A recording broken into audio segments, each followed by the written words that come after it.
Hollywood a connu bien de romances, mais à ce jour, beaucoup pensent que Melanie Janine Brown et Eddie Murphy ont eu l'une des relations les plus éphémères et les plus médiatisées du lot. Cette courte période de 6 mois les a fait tomber amoureux, faire des projets de mariage, réaliser qu'ils étaient sur le point d'avoir un bébé, mais finalement tout cela s'est terminé d'un coup. Au-delà de ce drame, Mel affirme encore aujourd'hui qu'Eddie a été son plus grand amour. Alors, malgré ce sentiment encore si fort et si présent, qu'est-ce qui a véritablement causé la rupture? Découvrons-le ensemble. Salut à tous et bienvenue sur la chaîne qui vous fait découvrir la face cachée de vos célébrités. Si vous êtes nouveau sur la chaîne, alors abonnez-vous et activez la cloche de notification pour ne manquer aucune de nos prochaines vidéos. Pour comprendre cette tumultueuse relation telle qu'elle est, nous devons d'abord examiner où tout a commencé. Revenons en août 2005, lorsque l'ex-femme d'Eddie, Nicole Murphy, a demandé le divorce après avoir été mariée pendant 12 ans. Malgré la rupture avec la personne avec laquelle ils avaient passé 12 ans de sa vie, il n'a pas fallu longtemps à Eddie pour aller de l'avant. Des rumeurs circulaient selon lesquelles Eddie se serait lié avec Mariah Carey, Robbie Givens et la personnalité de la télévision Shaun Robinson. À cette époque, à l'autre bout du spectre, Mel B était en train de se faire un nom dans sa carrière débutante. Elle a également dû faire face à une bonne partie de ses propres problèmes. En 2005, elle a divorcé après avoir été mariée pendant 5 ans à un danseur de Spice Girls, Jimmy Gulzar. Il était également bien connu que le couple partageait une fille nommée Phoenix. Cependant, les choses sont devenues de plus en plus confuses pour le public après la publication de l'extrait d'une interview dans Entertainment Weekly où une femme nommée Christina Parker avait affirmé que Mel B l'avait séduite. Et il semblait que Krista Parker n'était pas la seule femme qu'elle ait fréquentée. En effet, il était rapporté que Mel était dans une relation de 2 ans avec un cadre du cinéma nommé Christine. Le couple a même été repéré par le paparazzi alors qu'elle partageait un baiser. Alors que les questions s'empilaient, Mel B a rapidement dit à tout le monde où elle en était avec tout cela. Elle a déclaré qu'elle se moquait de la façon dont les autres personnes percevaient sa préférence. Elle a également ajouté avec classe « Mais je sais qui est sur mon lit, et c'est tout ». Lorsque la relation avec Mel et Christine s'est brisée après un certain temps, des personnes du bureau d'Eddie l'ont immédiatement contacté. Même si une rencontre était prévue, il a été révélé plus tard dans le Mirror que Mel était un peu trop mal à l'aise à l'idée de sortir dîner avec lui tout seul. C'est pourquoi elle a fini par avoir une idée et a demandé à Eddie d'organiser le dîner chez lui. Bien sûr, Eddie étant Eddie, il a adoré l'idée. Après tout, sa maison était régulièrement remplie de gens choisis au hasard. Mel B s'est souvenu clairement de son premier jour au manoir. L'endroit était rempli de toutes sortes de gens. Après l'avoir cherché un petit moment, elle a finalement réussi à établir un contact visuel avec Eddie à l'autre bout de la pièce, et des étincelles ont jailli. Elle a raconté « Mais ensuite j'ai paniqué, parce que personne ne m'avait jamais regardé comme ça. » Troublée, elle a couru dans les toilettes pour se calmer. À son retour, elle a dit à Eddie qu'elle devait aller ailleurs, en raison d'une invitation soudaine à un certain hôtel. Mais Eddie ne s'en est pas tenu à cela, car il a immédiatement choisi de réserver une grande table au restaurant de l'hôtel mentionné. Et il y a déplacé tout son dîner. Tout cela dans le but de se rapprocher de Mel. Lorsqu'elle est arrivée à l'hôtel, elle était encore plus nerveuse, car elle s'est immédiatement rendue aux toilettes. Cette fois-ci, Eddie n'a même pas décidé de la suivre pour assurer sa sécurité, et pour s'assurer qu'elle ne se soit pas simplement levée pour partir. Il l'a attendue devant la porte et l'a ramenée à la table du dîner quand elle a fini. Le lendemain matin, Mel a reçu un appel d'Eddie qui lui a demandé « Ça te dérange si je te vois tous les jours pendant quelques jours ? Mais je n'aime pas sortir, alors tu viendras chez moi. » La nervosité de Mel ayant disparu, elle a accepté sa proposition. Les deux sont devenus proches instantanément, puisqu'elle les a même décrits comme 2 petits enfants excités. Lorsqu'elle passait du temps ensemble dans son manoir à Beverly Hills, ils regardaient de vieux films d'Elvis Presley et de Richard Pryor. Eddie lui a également parlé de son passé, lui révélant le temps qu'il a passé dans les projets et comment c'était de grandir dans une famille d'accueil. Dans ses mémoires, Mel parle en détail du royaume qu'Eddie s'était construit. Sa maison avait tout ce dont il avait besoin.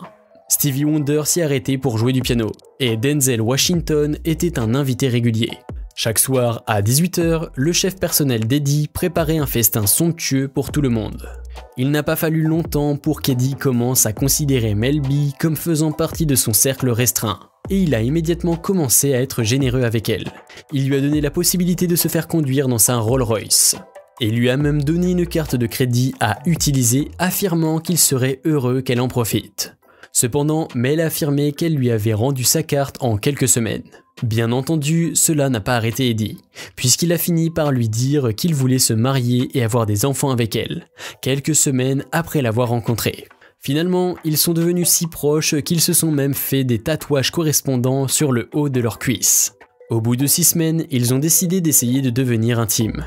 Pour se préparer à cette occasion spéciale, Mel est sortie et s'est procuré des sous-vêtements transparents verts, avec des cerises brodées dessus.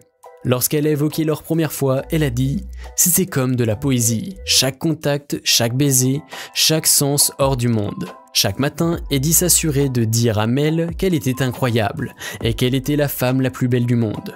Il savait vraiment comment faire en sorte que les femmes de sa vie se sentent spéciales. Il voulait en faire sa femme sans délai. Il est allé de l'avant et a invité le père de Mel, originaire du Royaume-Uni.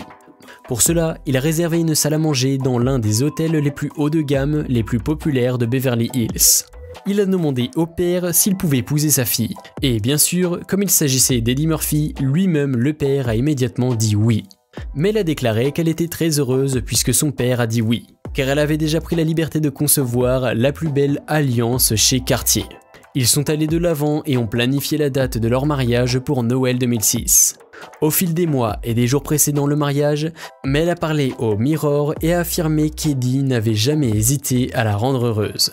Elle se souvient d'une occasion où elle lui avait demandé de l'emmener pour le week-end. Quelques heures plus tard, Eddie avait déjà réservé un jet privé pour eux deux, afin qu'ils puissent s'envoler pour le Mexique. Mel révèle ensuite dans ses mémoires que c'est là qu'elle est tombée enceinte. Ils étaient tous les deux super heureux à l'idée d'avoir un enfant ensemble. Mais hélas, il faut croire que leur belle histoire d'amour n'était pas destinée à se réaliser.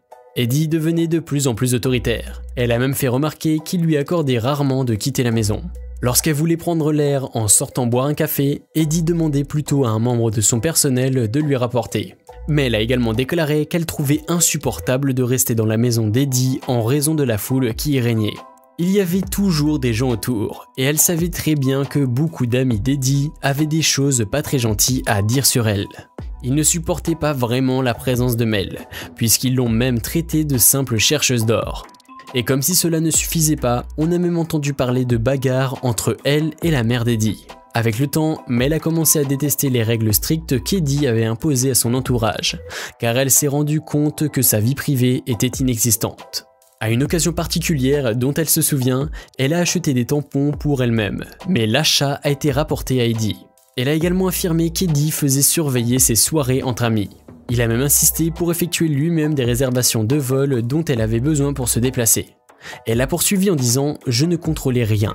Je savais que je ne pourrais jamais aimer ça, ni faire partie du royaume d'Eddie. » Afin d'avoir un semblant de calme dans sa vie, elle a suggéré à Eddie d'acheter une maison pour se séparer du manoir, qui était toujours bondé de ses amis. Mais Eddie s'est empressé de dire non, et c'est alors que Mel en a eu assez. On rapporte que Mel a rapidement fait ses valises et a quitté la maison. Le rapport poursuivait en disant que Mel croyait qu'Eddie reprendrait ses esprits et viendrait la chercher. Elle s'est envolée pour Londres afin de se calmer. Et Eddie a tenté à plusieurs reprises d'entrer en contact avec elle. Cependant, il a vite fait de passer à autre chose, car il a pris son départ comme un signe que leur relation ne pourrait jamais fonctionner. En un rien de temps, Eddie a fait des apparitions sur les tapis rouges avec une autre femme à son bras. Il s'agissait de Tracey Edmond. Alors que le divorce de Tracey avec Babyface était encore en instance, on disait qu'elle et Eddie étaient ensemble depuis 1 mois et demi maintenant. Mel, revigorée de tout cela, a décidé de se défendre. Cependant, elle a été rapportée qu'elle s'était retournée vers des méthodes plutôt obscures pour reconquérir son homme. Elle aurait rencontré une prêtresse voodoo espagnole du nom de Tabata.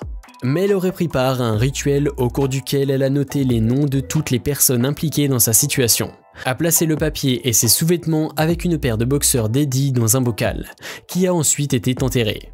Le 3 avril 2007, Mel a donné naissance à son enfant Angel. Cette date coïncidait avec le 46e anniversaire d'Eddie. À cette époque, Eddie et Tracey étaient déjà fiancés. Bien qu'un test ADN ait prouvé que l'enfant était bien celui d'Eddie, ce dernier ne semblait pas disposé à être impliqué. Finalement, Eddie et Tracey se sont mariés pour ensuite se séparer à nouveau 2 semaines plus tard. Qui sait? Peut-être qu'il y a quelque chose derrière cette histoire de vaudou après tout. Plus tard, Mel s'est retrouvée à passer à autre chose, lorsqu'elle a rencontré Stephen Belafonte. Elle a dit au Guardian qu'ils s'étaient mariés après seulement 2 mois de fréquentation. Comme Eddie ne se préoccupait pas d'Angel, Stephen a fini par devenir la meilleure figure paternelle possible. Plus tard, en 2017, Angel a réussi à avoir une vraie relation avec son père, car elle a également reçu tout l'amour et l'attention qu'Eddie porte à ses 9 autres enfants. Angel a même eu l'opportunité de fréquenter la même école que les autres enfants de son père, afin de vivre une bonne expérience scolaire. Malheureusement, en raison d'une relation toxique, Mel a divorcé de Stephen et a été obligée de lui verser 40 000 $ US par mois en pension alimentaire temporaire pour conjoint, ainsi que 5 000 $ US par mois en pension alimentaire pour enfants. Même si elle est toujours célibataire, Mel affirme que son cœur appartient toujours à Eddie. Elle affirme qu'elle sera toujours le plus grand amour de sa vie. Lorsqu'on lui a demandé si elle espérait une réconciliation, elle a respectueusement répondu non, en raison de la relation actuelle d'Eddie avec Paige Butcher. Alors que Mel et Eddie ont finalement trouvé une meilleure relation en tant que coparents, Covid a changé cela. En octobre 2020, US Weekly a révélé que Mel s'était adressée au tribunal pour demander une augmentation de sa pension alimentaire de 25 000 $ US par mois. Elle a affirmé que la raison était due au fait que ses revenus étaient faibles pendant la pandémie et qu'Eddie avait cessé ses contributions pour l'avenir éducatif d'Angel. Tout ce que l'on peut espérer, c'est que les deux puissent s'arranger pour le bien de leur fille à l'avenir. Voilà les amis, c'est tout pour aujourd'hui. N'oubliez pas de partager la vidéo si vous avez aimé. À la prochaine.